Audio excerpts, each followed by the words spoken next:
বন্ধুরা, আজকে আমি রেসিপি করব মোরলা মাছের টক। কি দেব? আম দেব আর সর্ষে আর রসুন ফোড়ন।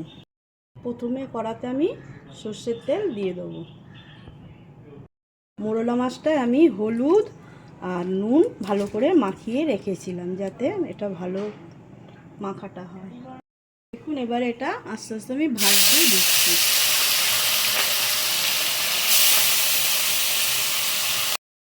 করে আমি এই সব মাছগুলো ভেজে নেব। বন্ধুরা, মোরলা মাছগুলো ভাজা হয়ে গেছে।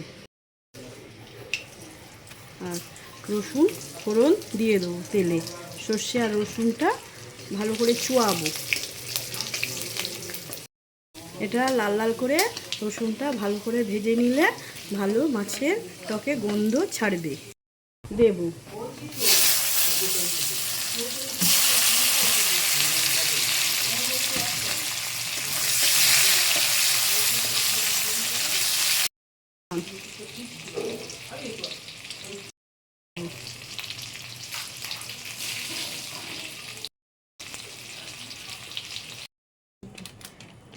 একটু হলুদ দিই।